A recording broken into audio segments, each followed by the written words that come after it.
పెరిగిన పెట్టుబడులకు మనం పండించే పంట గిట్టుబాటు కావాలంటే వినూత్న ఆలోచనలతో ముందుకు సాగాలి. కొంచెం ఖర్చు ఎక్కువైనా ఇలాంటి ఆలోచనలతోనే ప్రతి ఏడాది మంచి ఆదాయం పొందుతున్నారు ఏలూరు జిల్లాకు చెందిన ఓ మామిడి రైతు. ప్రతి ఏటా మామిడి కాయలకు కవర్లు కడుతూ నాణ్యమైన దిగుబడిని తీస్తున్నారు. మార్కెట్లో ఆ కాయలకు అధిక ధర పలుకుతుండటంతో లాభాలు వస్తున్నాయని చెబుతున్నారు.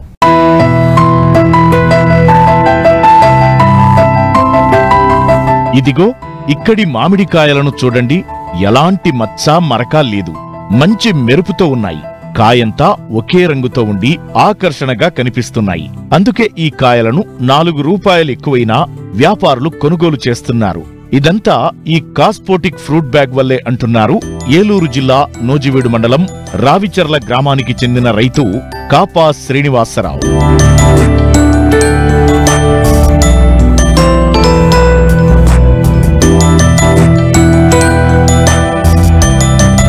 మారిన వాతావరణ పరిస్థితుల కారణంగా మామిడి తోటల్లో చీడపీడల ఉధృతి పెరిగింది. వాటిని నివారించేందుకు అధికంగా రసాయన మందులను పిచికారీ చేయాల్సి వస్తోంది. దీంతో ఖర్చు తడిసి మోపెడవుతోంది. వచ్చిన దిగుబడికి మార్కెట్లో సరైన గిట్టుబాటు ధర రావడం లేదు. దీంతో మామిడి తోటలను సాగు చేసే రైతులు నష్టాలను చవిచూడాల్సి వస్తోంది. ఈ సమస్యల నుండి గట్టెక్కేందుకు ఉద్యాన అధికారులు 4-5 ఏళ్ల క్రితం మ్యాంగో కవర్స్ ను ప్రవేశపెట్టారు. మొదట్లో సబ్సిడీ కింద కవర్లను సప్లై చేసిన అధికారులు ఆ తరువాత సబ్సిడీలు ఎత్తివేశారు. అయినా కొంతమంది రైతులు సొంత ఖర్చుతో కవర్లను కొనుగోలు చేసి సీజన్లో మామిడికాయలకు కట్టి నాణ్యమైన దిగుబడులను తీస్తున్నారు. మార్కెట్లో కాయలకు మంచి ధర పలుకుతుండటంతో గిట్టుబాటు అవుతుందంటున్నారు. అయితే సబ్సిడీ కింద కవర్లను అందించే విధంగా చర్యలు చేపట్టాలని కోరుతున్నారు. నాకిక్కడ 9 ఎకరాలు మామిడి తోట ఉంది. దీంట్లో సుమారు ఒక 15,000 ఈ ఫ్రూట్ కవర్ కట్టడం జరిగింది. ఏదైతే నేను ఇది ఒక 4 సంవత్సరాల నుంచి ఈ ఫ్రూట్ కవర్లు కట్టడం అనేది చేస్తూ ఉన్నాను. మరి ఫస్ట్లో హార్టికల్చర్ వాళ్ళు ఫ్రీగా ఇచ్చారు, ఎన్ని కవర్లు కావాలంటే అన్ని కవర్లు. ఈరోజు ఒక కవరు 2 రూపాయలు 10 పైసలు పెట్టి కొనుగోలు చేసి అట్లాగే కడతానికి కవర్కి 2 రూపాయలు ఇచ్చి ఈరోజు కడతా ఉన్నాం. ఈరోజు కవర్ కట్టకపోతే ఈ వాతావరణంలో ఈ మంచు వల్ల మసిపురుగు వచ్చి మసిపురుగు కానివ్వండి త్రిప్స్ మైట్స్ వల్ల మామిడి తోట కూడా ఎక్కడా మంగు మసి కంట్రోల్ అవ్వకుండా మేము నవంబరు 15వ తారీఖు స్ప్రేయింగ్ మొదలుపెట్టాను. ప్రతి 15 రోజులకు ఒకసారి స్ప్రే చేసుకుంటూ మరి కవర్లు కట్టుకుంటూ రావాల్సిన పరిస్థితి వచ్చింది. ఏదైతే ఈరోజు ఈ కవర్లు కట్టిన కాయలు టన్ను 50,000 నుంచి 60,000 రూపాయలకి కొనుగోలు చేయడం జరుగుతూ ఉంది. అట్లాగే ఈ కవర్లు కట్టకపోతే టన్ను 10,000 నుంచి 12,000కి మరి ఇక్కడ కొంటా ఉన్నారు. ఏదేమైనప్పుడు కూడా మామిడి మరి పెట్టిన పేరు మామిడి పేరు అంటేనే నూజివీడు. మేము కూడా ఈరోజు ఈ మామిడి మీద ఆధారపడి ఉన్నాం. కానీ గతంలో అయితే చాలా క్వాలిటీగా మరి ఇక్కడ ఉన్నటువంటి మామిడికాయలు భారతదేశంలో ఎక్కడా లేని విధంగా క్వాలిటీ కానివ్వండి, ఇతర రాష్ట్రాలకి బొంబాయికి కానివ్వండి, ఢిల్లీ కానివ్వండి, మరి చెన్నై కానివ్వండి, అనేకమైనటువంటి రాష్ట్రాలకు ఇక్కడ నుంచి మేము ఎక్స్పోర్ట్ చేసేవాళ్ళం. ఒక ఎకరానికి ఈరోజు కవర్లకు కానివ్వండి లేకపోతే మెన్యూర్స్ కానివ్వండి ఇక్కడ కల్టివేషన్ కానివ్వండి ఎకరానికి 25,000 నుంచి 30,000 రూపాయలు ఖర్చు అవుతూ ఉంది. అట్లాగే గతంలో ఒక 2 సార్లు స్ప్రే చేసేవాళ్ళం. ఇప్పుడు చూస్తే ఎకరానికి 10 నుంచి 15 సార్లు ఎకరానికి స్ప్రే చేయాల్సిన పరిస్థితి వచ్చింది. ఓన్లీ స్ప్రేయింగ్ ఒక్కదానికే ఈరోజు ఎకరానికి 30,000 రూపాయలు ఖర్చు అవుతూ ఉంది. మరి ఏదేమైనప్పటికి కూడా మామిడి ఇక్కడ దిగుబడి ఆశాజనకంగా లేదు. 10-12 కోటాలు కొట్టినటువంటి మామిడి తోటల్లో కూడా ఎక్కడా కూడా కాయలేని పరిస్థితి ఉంది.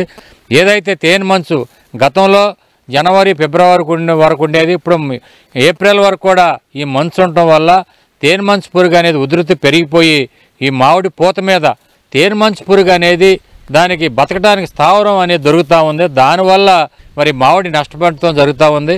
ఏదేమైనప్పుడు కూడా మామిడి పంటకి మా నూజివీడు నియోజకవర్గం మరి పెట్టిన పేరు. అట్లాంటి ఈ నూజివీడు నియోజకవర్గంలో రైతాంగం ఈరోజు 50 ఎకరాలు ఉన్న రైతాంగానికి కూడా మామిడి తోట 50 ఎకరాలు ఉండి కూడా కనీసం తినడానికి కూడా మిగిలిన పరిస్థితి ఈరోజు మేము చూస్తూ ఉన్నాం. మీరు చూస్తూ ఉన్నారు. ఈ స్ప్రింక్లర్స్ కూడా నేను ఎకరానికి 40,000 రూపాయలు ఖర్చు పెట్టి సొంత డబ్బులతో ఈ స్ప్రింక్లర్లు వేయటం, ఈ డ్రిప్ వేయటం, దీనివల్ల ఆరుతడిగా కూడా మామిడికి నీళ్ళు ఇచ్చి కాపాడాలని ఎన్నో ప్రయత్నాలు చేస్తూ ఉన్నాం. మేము ఎన్ని ప్రయత్నాలు చేసినా కానీ మరి ప్రభుత్వం నుంచి ప్రోత్సాహం లేకపోతే ఏదైనా దీనికి మెకానిజం డెవలప్ చేయకపోతే ఈ మామిడి అనేది కనుమరుగయ్యే పరిస్థితి ఉంది. ఈ భూములన్నింటిని కూడా మామిడి నరుక్కునే పరిస్థితి వచ్చింది. ఇక్కడ 35 ఎకరాలు ఉంటే ఈ 35 ఎకరాలు 25 ఎకరాలు మేము నరికేయడం జరిగింది. ఈ ఉన్న 10 ఎకరాలకు కూడా నీళ్ళు లేక ఈరోజు దీనికి కూడా పెట్టుబడి రాని పరిస్థితి మేము ఎదుర్కొంటా ఉన్నాం. ఇన్ని సమస్యలను ఎదుర్కొంటా ఉంటే మాకు ఎక్కడా కూడా ఈరోజు మేము ఈ కోసిన మామిడి మార్కెట్కి తీసుకెళ్తే మేము దోపిడీకి గురవుతూ ఉంటాం. ఏదో మంగు ఉంది, దీనికి మసి ఉందని అడ్డగోలుగా టన్ను 12,000 నుంచి 15,000 రూపాయలకి ఈ దళారులు అందరూ కూడా మమ్మల్ని మోసం చేసే పరిస్థితి వస్తూ ఉంది. ఏదేమైనప్పుడు కూడా ఈ కవర్లు కడితేనే టన్ను 50,000 నుంచి 60,000 రూపాయలకి మరి ఆ టన్ను మామిడికాయలు కొంటా ఉన్నారు. మరి ఇవన్నీ కూడా చేయాలంటే భారీగా ఖర్చు అవుతుంది. ఎకరానికి 50,000 నుంచి 60,000 రూపాయలు ఖర్చు అవుతూ ఉంది. మరి హార్టికల్చర్ నుంచి మంచి రైతు ప్రోత్సాహాలు ఇస్తే రైతు పరిస్థితి బాగుంటుంది. లేకపోతే మేము ఈ మామిడి కూడా ఉన్నదాన్ని కూడా నరికేసే పరిస్థితి మరి ఈరోజు చేస్తూ ఉన్నాం. మేము కవర్ కడితే దీనికి ఎటువంటి డిసీజ్ రాదు, దీనికి ఎటువంటి పెయిన్ కానీ మరి పురుగు కానీ ఎటువంటి లేకుండా చాలా క్వాలిటీగా ఉంటుంది. ఇలాంటి ఈరోజు మార్కెట్లో కొట్టాలన్న ఈ సైట్ చూస్తూ ఉన్నారు మీరు.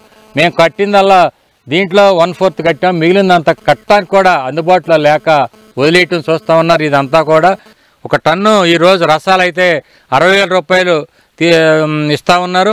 అట్లాగే బంగినపల్లి అయితే 80,000 90,000 రూపాయలు మరి టన్నుకి ఇస్తూ ఉన్నారు. ఏ మామిడైనా మీరు తీసుకోండి, ఇక్కడ ఉన్నటువంటి చెరుకు రసం కానివ్వండి, చిన్న రసం కానివ్వండి, పెద్ద రసం కానివ్వండి, బంగినపల్లి కానివ్వండి, అనేక రకాలన్నింటిని కూడా ఈరోజు కావాలి. కట్టకపోతే ఈ మామిడికాయల కోత కూలీలు మాకు కనీసం ట్రావెలింగ్ డబ్బులు కూడా రాని పరిస్థితి ఉంది.